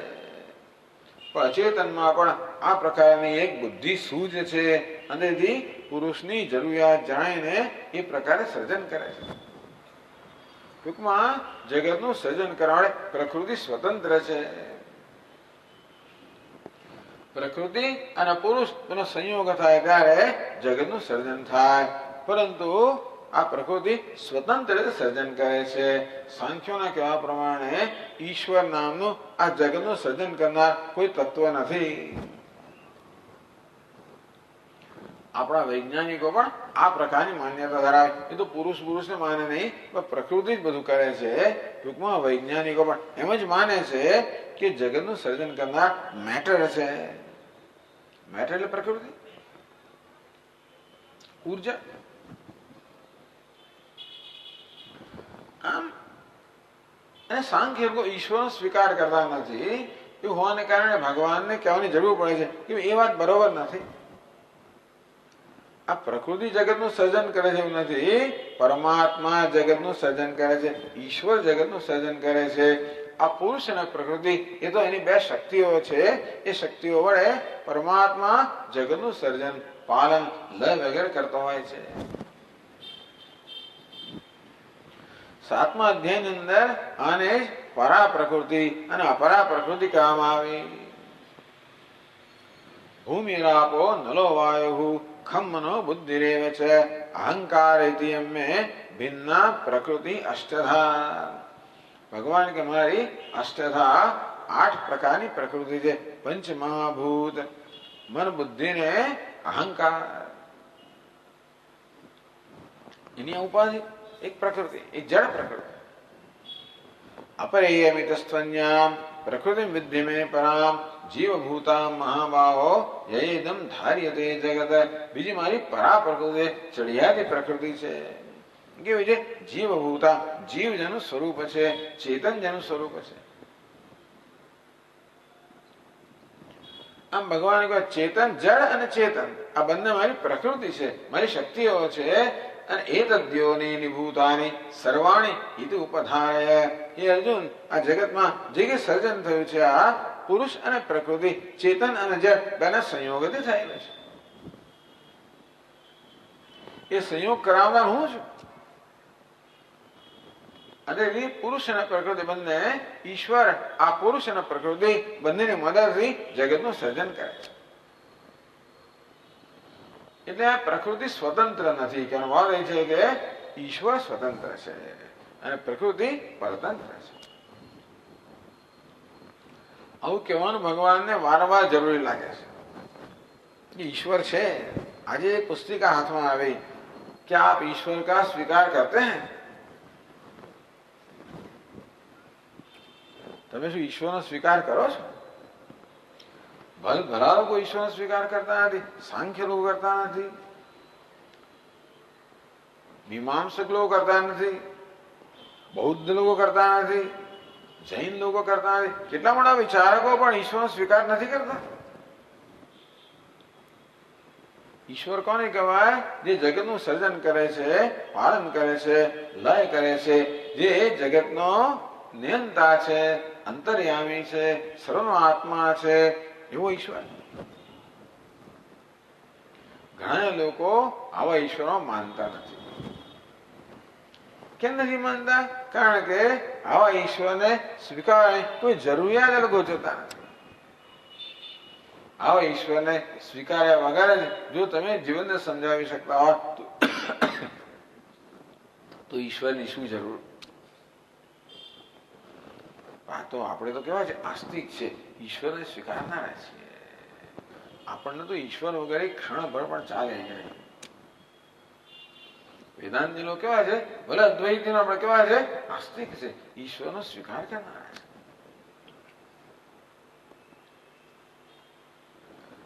અને તો જ પછી ભગવાનનું ભજન થાય ને, તો એનો અનુગ્રહ પ્રાપ્ત, તો જીવનનું કલ્યાણ થાય ને. એમનું ક્યાં નહીં થાય? ભગવાનને જ ન સ્વીકારીએ, ઈશ્વરે જ ન સ્વીકારીએ તો ભજન કોનું કરીએ? આ પ્રકૃતિનું ભજન કરીએ, જળનું, કે મર્યાદિત પુરુષનું ભજન કરીએ? ભજન કોનું થાય? જે ભજન કરવા યોગ્ય હોય, જે આપણામાં કૃપા કરી શકે એવો હોય, જે આપણને મુક્ત કરી શકે એવો હોય, એનું ભજન થાય ને. નહીં તો ભજન કરવાનો અર્થ શું? એ બિચારા આપણા જેવો છે તો એને શું કરવાનું? પણ ઈશ્વર તો બહુ જ મહત્વની વસ્તુ છે. ઈશ્વર છે જગતનું સર્જન કરનાર, પાલન કરનાર, લય કરનાર, જગતનું નિયંતા, સર્વ અંતર્યામી, સર્વ અંતરાત્મા. એકો દેવ સર્વભૂતેષુ ગૂઢ. આ એક દેવ છે, પરમાત્મા છે, જે પ્રાણી માત્રમાં ગૂઢ એમનો આત્મા ઉપર રહેલો છે. સર્વવ્યાપી, સર્વભૂતાંતરાત્મા, એ સર્વવ્યાપક છે અને પ્રાણી માત્ર અંતરાત્મા છે. કર્માધ્યક્ષ સર્વભૂતાધિવાસ, બધા કર્મનો સાક્ષી છે, કર્મફલ દાતા છે. સાક્ષી ચેતા કેવલો નિર્ગુણ છે. સાક્ષી છે, ચૈતન્ય છે, અદ્વિતીય છે, નિર્ગુણ છે. આવું પરમાત્મા છે. એના પર જ બધું ચાલે છે. એનો સ્વીકાર કરે ને આ બધું ચાલે છે. સ્વામીજી, તમે ક્યાંથી સ્વીકાર્યું કે ભગવાન છે? કારણ કે શાસ્ત્રો કહે છે એ કે બુદ્ધિથી વિચાર, બુદ્ધિથી નિર્ણય કરવાનો વિષય નથી, શાસ્ત્રથી નિર્ણય કરવાનો વિષય છે. પછી બુદ્ધિ એને જાણે. જે લોકો માત્ર બુદ્ધિથી જ નિશ્ચય કરવા માંગે છે એ લોકો જાત જાતના નિશ્ચયો પર આવ્યા હોય, એ બધી કલ્પનાઓ છે. આ શાસ્ત્ર કલ્પના નથી. શાસ્ત્ર તો ઈશ્વર દ્વારા પ્રગટ થયેલું જ્ઞાન છે. ઈશ્વર તો સર્વજ્ઞ છે, માટે આ જ્ઞાન કેવું છે? પ્રમાણ છે. આપણા માટે શાસ્ત્ર પ્રમાણ છે. પ્રમાણ એટલે પ્રમાણ, એટલે કે યથાર્થ જ્ઞાનનું સાધન. વૈજ્ઞાનિક વડે બુદ્ધિ પ્રમાણે છે, એની બુદ્ધિથી જે અનુમાન કરે એને એ લોકો સ્વીકારે. આપણે બુદ્ધિને પ્રમાણ ના માની, આપણે શાસ્ત્રને પ્રમાણ માનીએ. પછી આપણે બુદ્ધિનો ઉપયોગ કરીએ શાના માટે? શાસ્ત્રને સમજવા માટે, શાસ્ત્ર પડકારવા માટે નહીં. અરે આમ તો કઈ હોતું હશે, આવું તો હોય, એવું નહીં. બુદ્ધિને પડકારવા માટે ઉપયોગ ન કરીએ, બુદ્ધિનો ઉપયોગ શાસ્ત્રને સમજવા માટે કરીએ. ઈશ્વર છે એ તો બહુ જ મહત્વની વસ્તુ છે. પહેલું પગથિયું જીવન કયું છે? ઈશ્વર છે. કેવો છે? સર્જન કરનાર, પાલન કરનાર, લય કરનાર, જગતનું ઉપાદાન કારણ, નિમિત્ત કારણ. તો ભગવાન હવે આ પછીના 2 શ્લોકની અંદર આ વાત કરે છે, જગતના સર્જનની વાત કરે છે કે કેવી રીતે જગતનું સર્જન તો મારા વડે થાય છે. તો 3જા શ્લોકમાં કહે છે મમ યોનિર્મહદ્ બ્રહ્મ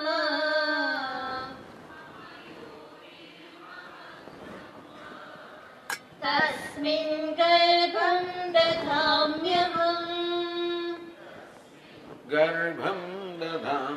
કે અવાજ સંભળાતો નહીં, મોટેથી બોલો. સંભવ સર્વભૂતાનાં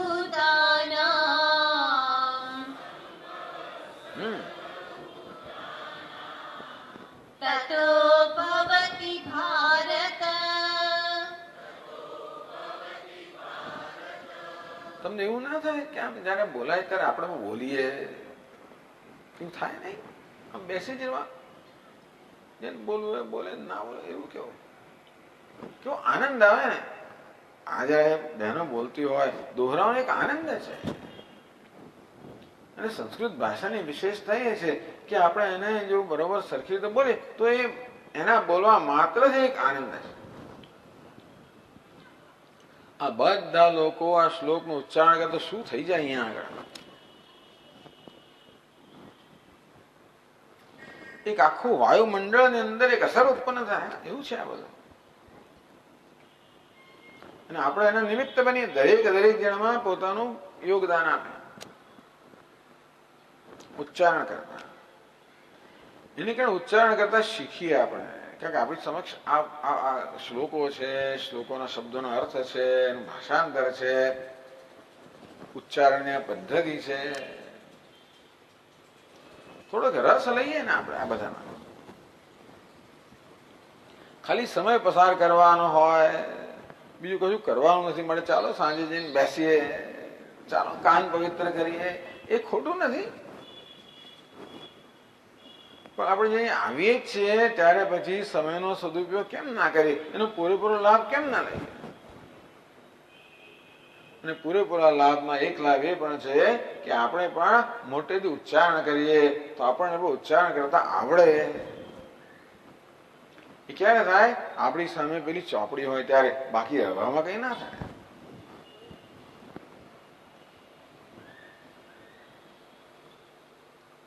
તો બધા લોકો બોલે તો ભગવાનને સંભળાય, ભગવાન આનંદ થાય કે ચાલો મેં જે કઈ કહ્યું એનો લોકો આદર કરે છે ખરા, લોકો એને પ્રેમ કરે છે ખરા.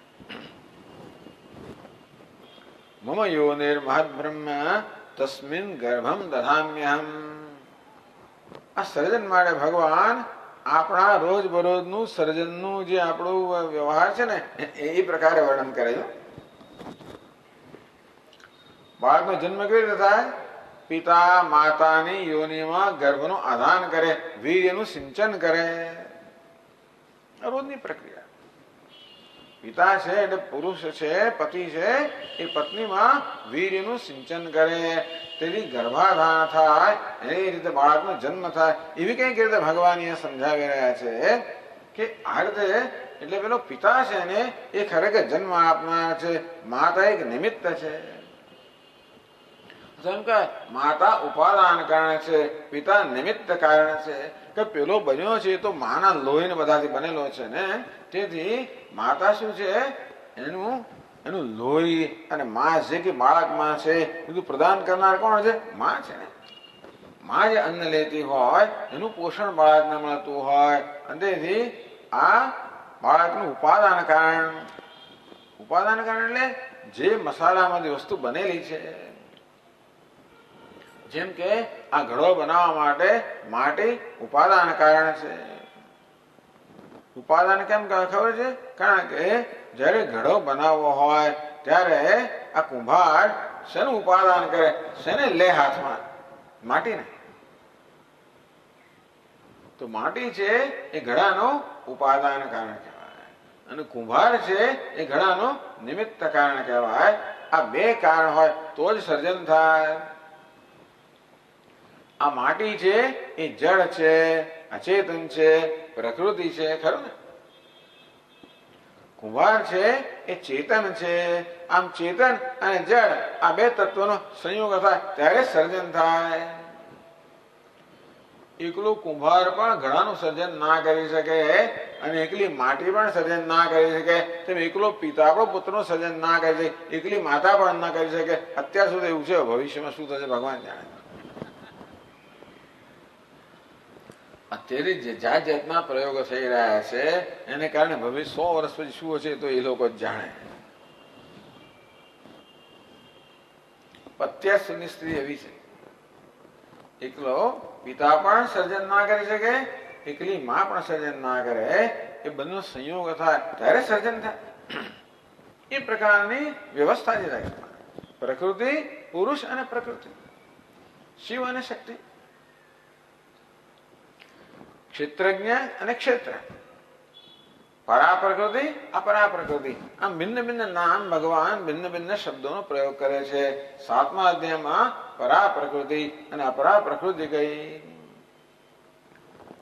પછી 13મા અધ્યાયમાં પુરુષ અને પ્રકૃતિ, ક્ષેત્રજ્ઞ અને ક્ષેત્ર એવા શબ્દોનો પ્રયોગ થયો.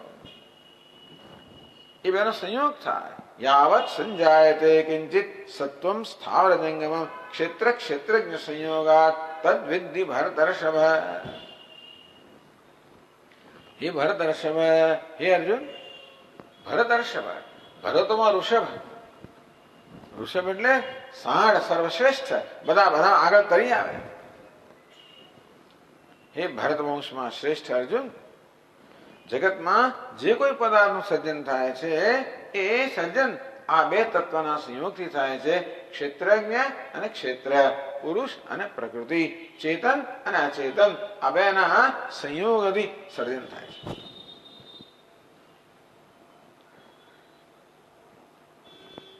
તો ભગવાન કહે છે કે આ સર્જન કરનાર હું છું, હું જગતનો પિતા છું. પિતાહમસ્ય જગત માતા ધાતા પિતામહ. હું જગતનો પિતા છું. પિતા શું કરે? માતામાં ગર્ભનું વીર્યનું સિંચન કરે, આધાન કરે.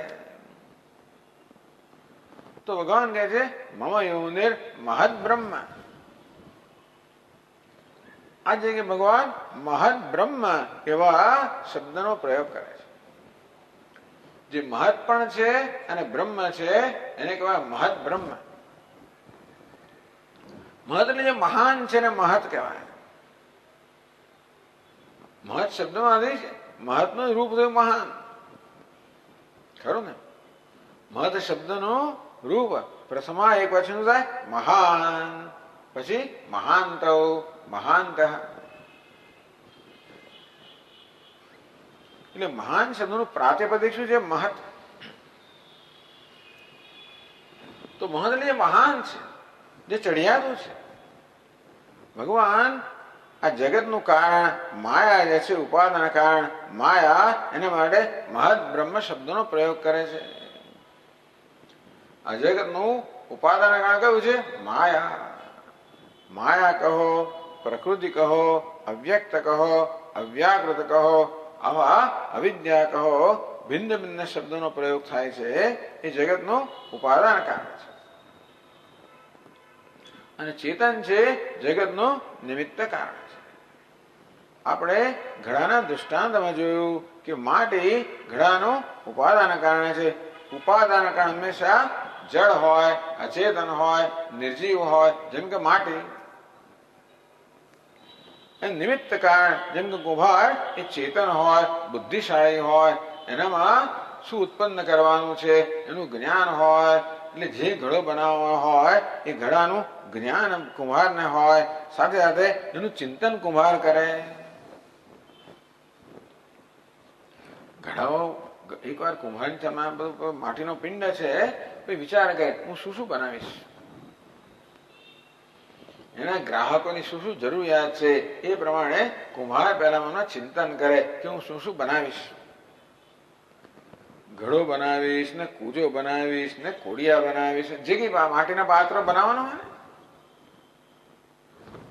તો જો કુંભાર કશાનું સર્જન કરે એ પહેલા એ મનમાં વિચાર કરે, આલોચન કરે, ચિંતન કરે કે પોતે શું બનાવવાનો છે. એમને તો કોઈ ના કરે ને, કરે સીધો જ ચાકડા પર બેસી જ જાય એવું ના કરે. પેલા લોકો પેલા કડિયાઓ ઘર ચણતા હોય ત્યારે એમને ચણવાનું શરૂ કરી દે ના ભાઈ, પેલા એને માટે પેલા નકશા હોવા જોઈએ ને, નકશા પ્રમાણે ચણે ને. નકશો શું છે? નકશો એટલે આપણા મનમાં જે યોજના છે એને કાગળ પર દોરવી નામ નકશો. પેલા મને શું હોય? યોજના હોય. મને ઘર બનાવવું છે, 5 બેડરૂમનું ઘર બનાવવું છે, એમાં 2 સ્તર હશે, ગ્રાઉન્ડ ફ્લોર, ફર્સ્ટ ફ્લોર. આવું પેલા આપણા મનમાં ચિંતન કરીએ કે મને આવું જોઈએ, મારે ઉપર રહેવું છે, નીચે મને ના કહેવાય, ઉપર છે બહુ સરસ દૃશ્ય આવે. આમ ઘર બનાવતા પહેલા ઘરનું ચિંતન થાય, એની યોજના થાય. પછી ઉપાદાન કારણ લેવામાં આવે, પછી જે કઈ સિમેન્ટની જરૂર હોય, જે સળિયાની જરૂર હોય, જે ઈંટોની જરૂર, આ બધી વસ્તુઓ ઉપાદાન છે એ કેવી રીતે લેવામાં આવે? જેનું સર્જન કરવાનું છે એ પ્રમાણે. એટલે જે સર્જન કરનાર છે એ પહેલા શું સર્જવાનું છે એનું એને જ્ઞાન હોવું જોઈએ, એનું ચિંતન કરે, એ પ્રકારે બધી ઉપાદાન છે એને ભેગું કરે.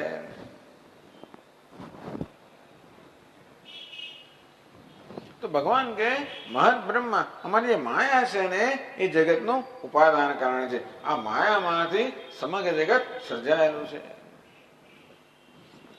જેને આપણે પ્રકૃતિ કહીએ, વૈજ્ઞાનિક ઉર્જા કહે છે. વૈજ્ઞાનિકો કહે છે કે આ જે નક્કર બધા નક્કર પદાર્થ છે ને, મેટર, એ તો ઉર્જાના તરંગો છે. તો ભગવાન કે માયા કહો, મારી શક્તિ કહો, પ્રકૃતિ કહો, જગતનું ઉપાદાન કારણ છે, અને ચેતન જે છે પુરુષ એ જગતનું નિમિત્ત કારણ છે. તો અહીંયા માયા માટે કે જગતના ઉપાદાન કારણ માટે ભગવાન મહદ બ્રહ્મ એવા શબ્દનો પ્રયોગ કરે છે. મહદ એટલે જે મહાન છે, જે ચઢિયાતું છે. કારણ હંમેશા કાર્ય કરતા ચઢિયાતું હોય, કારણ કાર્ય કરતા ચઢિયાતું હોય. માટી કારણ છે, ઘડો કાર્ય છે, તો માટી ઘડા કરતા ચઢિયાતી છે. કઈ રીતે? કારણ કે માટી તો બધા ઘડામાં વ્યાપેલી છે. તેથી જે કારણ હોય એ કાર્ય કરતા મહાન હોય, ચઢિયાતું હોય, મોટું હોય. તેમ માયા જે જગતનું કારણ છે એ જગતરૂપી કાર્યની તુલનામાં મોટી છે, મહાન છે, માટે એને મહત કહેવામાં આવ્યું. અને બ્રહ્મ શબ્દ છે એ બૃહ ધાતુમાંથી બન્યો છે. બૃહી વૃદ્ધૌ, વૃદ્ધિના અર્થમાં, વ્યાપકતાના અર્થમાં. આ માયા શું કરે છે? બધે વ્યાપ્ત છે કાર્યમાં, બધા કાર્યની વૃદ્ધિ કરનારી છે. માટે એને બ્રહ્મ, આ બ્રહ્મ એટલે પેલું બ્રહ્મ નહીં, પરમ બ્રહ્મ નહીં. આ બ્રહ્મ શબ્દનો કેવો અર્થ છે? તો કે યોગિક અર્થ. બૃહત્વાદ, બૃહત્વાદ એટલે એ વ્યાપક હોવાને કારણે, સરની વૃદ્ધિ કરનાર હોવાને કારણે બ્રહ્મ પણ છે. આ માયા માટે મહદ બ્રહ્મ એવા શબ્દનો પ્રયોગ છે. મમ યોનિર મહદ બ્રહ્મ, ભગવાન કે આ મહદ બ્રહ્મ એટલે કે માયા જગતનું ઉપાદાન કારણ મારી યોની છે. યોની કોને કહેવાય? કારણ ને યોની કહેવાય. યોનીમાંથી ઉત્પત્તિ થાય, પણ યોની એટલે કારણ. અમારી માયા છે એ સમગ્ર જગતનું કારણ છે. જેમ માતાની યોનીમાંથી સંતાનનો જન્મ થાય તેવી રીતે આ માયામાંથી જગત રૂપી સંતાનનો જન્મ થાય છે. એટલે આવા શબ્દનો પ્રયોગ છે. મમ ન યોનિર મહદ બ્રહ્મ તસ્મિન ગર્ભમ દધામ્યહમ. ભગવાન કે ત્યાં હું ગર્ભનું વીર્યનું સિંચન કરું છું. એટલે શું થાય? એ કેમ સમજવાનું? તો કે આ રીતે સમજવાનું. જો આ જે સૃષ્ટિ છે ને એ સૃષ્ટિનો કોઈ પ્રારંભ નથી, કોઈ પહેલી સૃષ્ટિ નામની વસ્તુ નથી. આ સૃષ્ટિ તો અનાદિકાળથી ચાલ્યા જ કરે. સર્જન થાય, પાલન થાય, લય થાય, સર્જન પાછું લય, સૃષ્ટિ લય ચાલ્યા જ કરે. જેવી દરરોજ આપણે ઊંઘી જઈએ એટલે લય થઈ ગયો, જાગીએ એટલે સર્જન થયું, પાછા ઊંઘી જઈએ પાછા જાગીએ. તો બ્રહ્માજી પણ ઊંઘી જાય પાછા જાગે, ઊંઘી જાય પાછા જાગે, અંતેથી આ લય અને સર્જન થયા જ કરે. પરંતુ કોઈક એક સૃષ્ટિનું સર્જન જ્યારે થતું હોય તો કઈ રીતે થતું હશે? તો ઉપનિષદો છે ને આ પ્રકારે વર્ણન કરે છે. તત ઐક્ષત બહુશ્યામ પ્રજાયતિ. આ પરમાત્માએ ઈક્ષણ કર્યું, પરમાત્માએ જોયું, પરમાત્માએ ચિંતન કર્યું, પરમાત્માએ સંકલ્પ કર્યો. તો સૃષ્ટિનો પ્રારંભ આ ઈક્ષણથી, સંકલ્પથી થાય છે. જેમ પેલો કુંભાર સંકલ્પ કરે કે હું ઘડો બનાવીશ, અને તે માટે એ કુંભારે થોડુંક ધ્યાન ધરવું પડે. શાનું? પોતે જે ઘડો બનાવવાનો છે એ કેવો હશે વગેરેનું એને ધ્યાન કરવું પડે ને. તમે લોકો રસોઈ બનાવો ત્યારે થોડું ધ્યાન કરો કે ના કરો?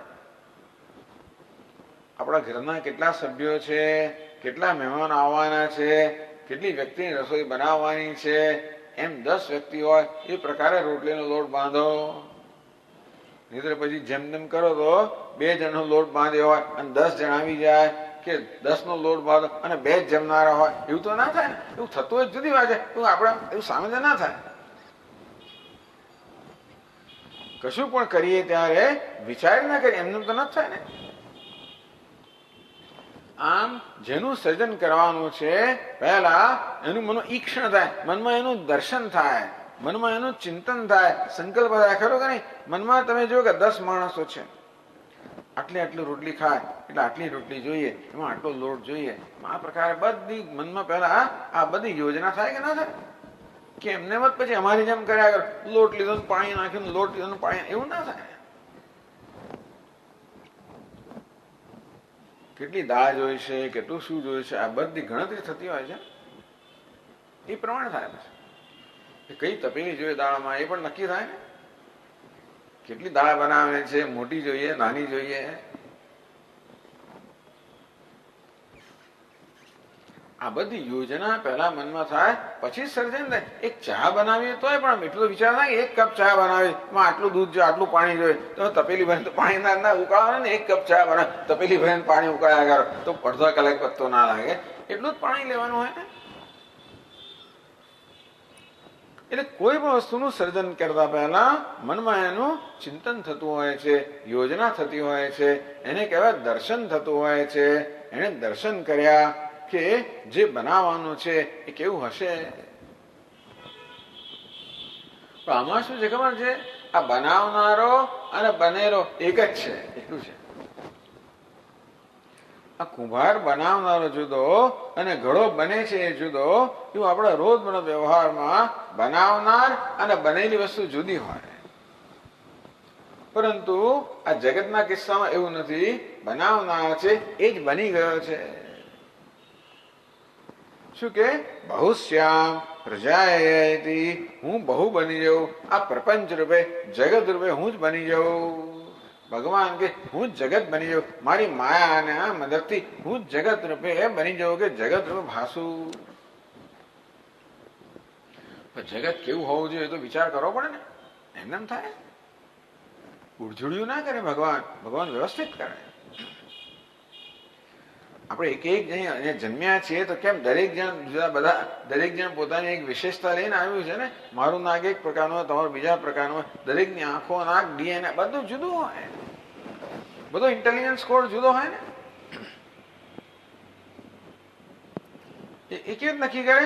કર્મથી નક્કી કરે કે કયા જીવનું કયા પ્રકારનું કર્મ છે, એને કારણે એને શું શું બધું અનુભવવું પડશે, એના માટે શું શું જરૂરિયાત થશે પડશે, એ બધી પહેલા યોજના કરીને એ પ્રકારે આ શરીરનું સર્જન કરે, આસપાસ પદાર્થોનું સર્જન કરે. આ બધી વસ્તુઓ બધી પૂર્વ યોજિત છે, ખરું કે નહીં?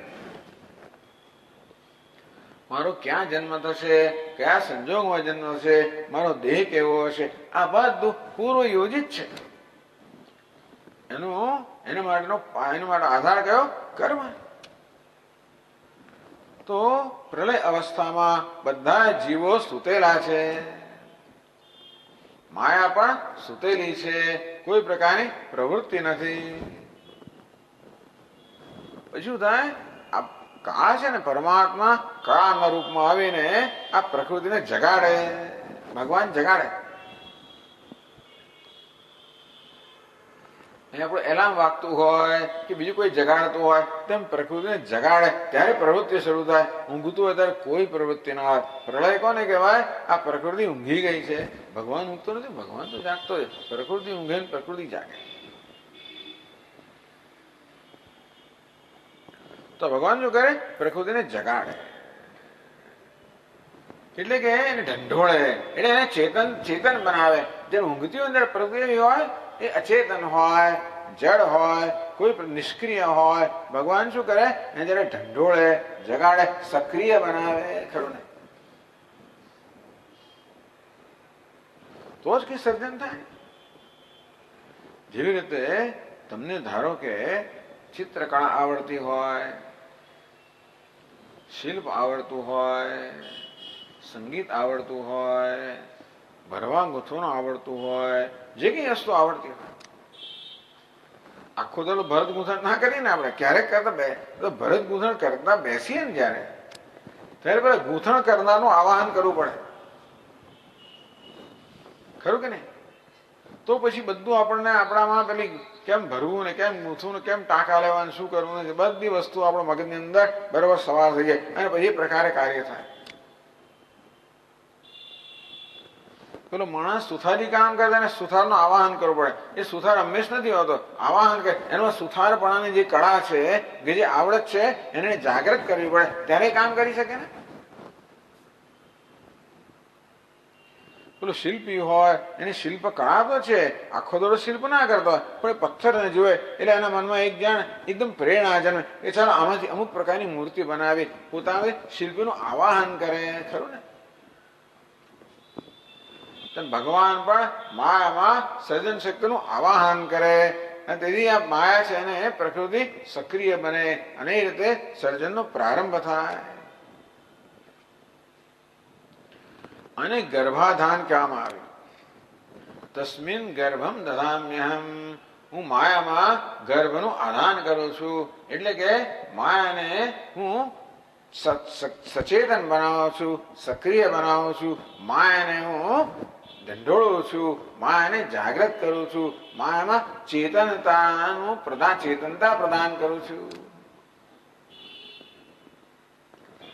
એટલે વેદાંતની પરિભાષામાં જોઈએ તો એમ કહેવાય કે માયામાં પરમાત્માનું પ્રતિબિંબ પડે છે.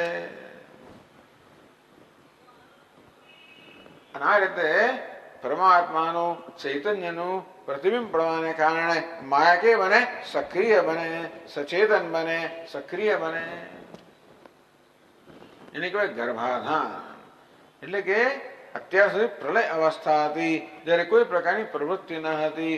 હવે જ્યારે સૃષ્ટિ એટલે કે સર્જનનો પ્રારંભ થવાનો છે ત્યારે ભગવાન માયાને ચેતનતા પ્રદાન કરે છે. પોતાની ચેતનતા માયાને પ્રદાન કરે છે. પોતે માયામાં પ્રતિબિંબિત થાય છે. એને ચિદાભાસ કે આ ચિદાભાસ કહો, પુરુષ કહો. આ પુરુષ અને પ્રકૃતિ આ બેના સંયોગથી પછી જગતનું સર્જન થાય છે. તસ્મિન ગર્ભમ દધામ્યહમ સંભવઃ સર્વભૂતાનાં તતો ભવતિ ભારત. હે ભારત, તતઃ સર્વભૂતાનાં સંભવઃ ભવતિ. એમાંથી બધા જ ભૂતોની, બધા જ જીવોની અને બધા જ પદાર્થોની ઉત્પત્તિ થાય છે. એક બીજ ભગવાન મૂકે ને સૃષ્ટિના પ્રારંભમાં, બસ એ જ સતત સર્જન કરતું રહે છે.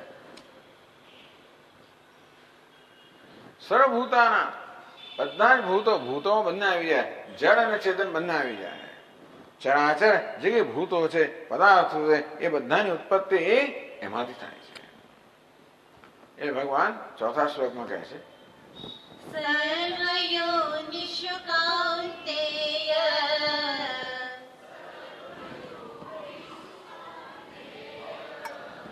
મૂર્તયઃ સંભવન્તિ યાઃ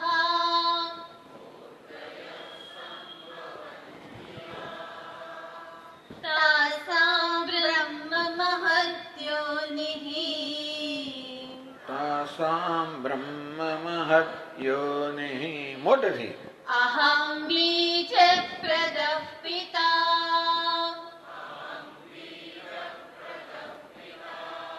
હા, જરા મને તો સંભળાવું છે. ભગવાનને સંભળાય કે નહીં તો મને સંભળાય તો સારું. સર્વયોનિષુ કાઉન્તે. હે કાઉન્તે, સર્વયોનિષુ બધી જ યોનિમાં. કેટલી બધી યોનિ છે. દેવ, પિતૃ, મનુષ્ય, પશુ, મૃગાદિ સર્વયોનિષુ. આ જગતમાં કેટલા બધા પ્રકારના જીવો છે. ઓહો, દેવતાઓ છે, મનુષ્યો છે.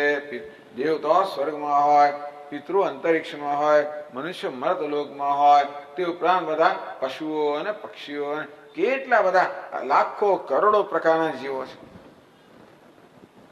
એ દરેકની વિશેષતા જુદી હોય પાછી. આ બધાનો સમાવેશ કરવા માટે શાસ્ત્રમાં બધા જીવોને 4 વિભાગમાં વહેંચવામાં આવ્યા છે. જરાયુજ, અંડજ, સ્વેદજ, ઉદ્ભિજ. કઈ રીતે જીવનો જન્મ થાય છે એ પરથી એનું વર્ગીકરણ કરવામાં આવ્યું. જરાયુજ, જરાયુમાંથી જન્મે તો કે માતાના ગર્ભમાંથી જન્મે અને જરાયુજ. કારણ કે જન્મ પહેલા એની આસપાસ એક જરાયુ, એની આસપાસ પેલું એક આવરણ હતું. એ આવરણ દૂર થાય એનો જન્મ, પછી એનો જન્મ થાય. એ જરાયુમાંથી જન્મ થયો, જરાયુ છે. અંડજ, આ પક્ષીઓ છે, કેવા છે? ઈંડામાંથી જન્માનાર છે. જન્મ અંડજ, સાપ વગેરે પણ. સ્વેદજ, કેટલાક સ્વેદમાંથી પસીનામાંથી જન્માનાર છે. જેમ કે જૂ, લીખ વગેરે સ્વેદજ કહેવાય છે. ઉદ્ભિજ, આ પૃથ્વીને એટલે ફાડીને નીકળનારા છે. આ વૃક્ષ વનસ્પતિ છે, એને ઉદ્ભિજ કહેવામાં આવે છે.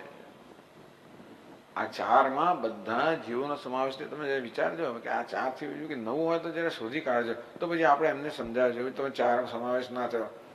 પણ કઈ રીતે જન્મ થાય છે એ પરથી બધા જીવોનું આ 4માં વર્ગીકરણ કરવામાં આવ્યું. એ દરેકની એ બધાની મૂર્તિ જુદી જુદી હોય. મૂર્ત મૂર્તિ કોને કહેવાય? જે ઘડાયેલી છે એને મૂર્તિ કહેવાય. જેનો એક વિશેષ આકાર છે, અનેક અવયવોને સંયોજાઈને જે વિશેષ આકાર બન્યો છે એને મૂર્તિ કહેવાય. જેમ કે આ મારી એક મૂર્તિ છે, મારો એક આકાર છે, એમાં ભિન્ન ભિન્ન અવયવો છે, હાથ પગ વગેરે બધા અવયવોને જોડીને એક જે આકાર તૈયાર કરવામાં આવ્યો હોય એને મૂર્તિ કહેવાય.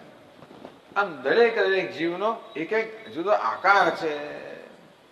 કીડીનો એક આકાર હોય, મંકોડાનો બીજો હોય, દેડકાનો ત્રીજો હોય, કબૂતરનો ચોથો હોય, માછલીનો 5મો હોય, સાપનો જુદો હોય. દરેકનો શું છે? વિશેષ આકાર છે ને, એને મૂર્તિ કહેવાય. મૂર્તય સંભવંતી યાહ, ભગવાન કે યાહ મૂર્તે, જે કોઈ મૂર્તિઓ, જે કઈ શરીરો, જે કઈ ઉપાધિ, સર્વ યોનિષુ, બધી જ યોનિમાં દેવતાઓથી મળે જે કઈ પ્રકારના જીવો આ જગતમાં છે એ બધી જ યોની અંદર જે કઈ મૂર્તિઓ, જે કઈ આકારો, જે કઈ દેહો, જે કઈ ઉપાધિઓ જન્મતી હોય છે. હવે ભગવાન અગત્યની વાત કહે છે, તાસામ બ્રહ્મ મહદ્યોનિ અહમ બીજ પ્રદસ્પિતા. ભગવાન કહે કે એ બધાની માતા છે, એ મારી માયા છે, એ જ દરેક વખતે માતા છે અને હું જ દરેક વખતે પિતા છું. આપણે કહીએ ભગવાન ક્યાં આવ્યા? મારી માએ મને જન્મ આપ્યો, મારા પિતાએ ગર્ભાધાન કર્યું, એમાં ભગવાન ક્યાં આવ્યો? ભગવાન કે તારી માતાના રૂપમાં મારી માયા છે, તારી પિતાના રૂપમાં હું છું. આપણે પિતા, પહેલો પિતા કોણ છે વિચાર કરીએ તો પિતા કોને કહેવાય? જે પોતે પણ એક પુત્ર હતો એક વખત, એ જ પિતા થાય ને. પિતા કોને કહેવાય? જેનો કોઈ પિતા હોવો જોઈએ, એનો પિતા હોવો જોઈએ, એનો પિતા હોવો જોઈએ, એમ કરતા કરતા પહેલો પિતા કોણ હોય? તો ભગવાન. જેને કોઈ પિતાની જરૂર નથી એવો એ પહેલો પિતા છે. ભગવાન કે હું જ બધા પિતાના રૂપમાં છું. એટલે ભગવાનનું તમારે સેવા કરવી હોય, પિતાની સેવા કરો અને માતાની કરો એટલે કામ પતી ગયું, આવી ગયા ભગવાન. તાસામ બ્રહ્મ મહાદ્યોનિ અહમ બીજ પ્રદસ્પિતા. બધા પિતાના રૂપમાં હું છું, બધી માતાના રૂપમાં મારી માયા છે. ભલે બહારથી એમ જણાતું હોય કે આ માતા પિતા છે, એને એને જન્મ આપ્યો, તો કે નહીં નહીં, એ બહારથી ભલે એમ જણાતો હોય પણ અંદરથી તો હું જ પિતા છું અને મારી માયા જ માતા છે. એટલે માતૃદેવો ભવ પિતૃદેવો ભવ. ખરેખર માયા જ ભગવાન છે, પિતા પણ ભગવાન છે. અહમ બીજ પ્રદસ્પિતા. ભગવાન શું કહે છે કે બીજ પ્રદાન કરનાર, સર્જન કરનાર, બધી જગ્યાએ હું જ છું. મારા સિવાય જગતનો કોઈ સર્જક નથી. જે કોઈ જગ્યાએ જ્યાં કશું પણ સર્જન થઈ રહ્યું હોય એ સર્જન કરનાર હું છું. હું મારી માયા રૂપી ઉપાદાન લઈને બધી જગ્યાએ સર્જન કરનાર હું જ છું. બીજમાંથી પેલો અંકુર ફૂટે તેમાં પણ કોણ છે? ભગવાન જ કરનારો છે. ભગવાન જ કાળ સ્વરૂપ છે. ટાઈમ, કાળ. એટલે બીજનો સમય થાય એટલે અંકુર ફૂટે, એનો સમય થાય છોડ થાય, સમય થાય પાંદડું આવે, સમય થાય ફળ આવે, ફૂલ આવે. આ બધું સર્જન કરનાર કોણ છે? ભગવાન કે હું છું. એ ચૈતન્ય. ભલે આપણે દેખાતો ના હોય, આપણે દેખાય છું માત્ર જળ પ્રકૃતિ દેખાય, પરંતુ એને ચેતનતા પ્રદાન કરનાર, એમાં વૃદ્ધિ કરનાર, એને સજીવ બનાવનાર કોણ છે? ભગવાન છે. આમ ઈશ્વરની વાત કરી. સાંખ્ય લોકો આ ઈશ્વરને સ્વીકારતા નથી. ભગવાન કહે નહીં, હું ઈશ્વર છું અને બધા સર્જન માટે હું જવાબદાર છું. આપણે આવતીકાલે ચર્ચા ચાલુ રાખશું. ઓમ પૂર્ણમદઃ પૂર્ણમિદં પૂર્ણાત પૂર્ણમુદચ્યતે પૂર્ણસ્ય પૂર્ણમાદાય પૂર્ણમેવાવશિષ્યતે. ઓમ શાંતિ શાંતિ શાંતિ. શંકરં શંકરાચાર્યં કેશવં બાદરાયણં સૂત્રભાષ્યકૃતૌ વંદે ભગવन्तौ પુનઃ પુનઃ. ઈશ્વરો ગુરુરાત્મેતિ મૂર્તિભેદવિભાગિને વ્યોમવદ્વ્યાપ્તદેહાય દક્ષિણામૂર્તયે નમઃ. ઓમ શાંતિ શાંતિ શાંતિ. હરિ ઓમ. શ્રી ગુરુભ્યો નમઃ. હરિ ઓમ. બધા શ્રોતાઓને વિનંતી 5 મિનિટ રાહ જોવાની છે.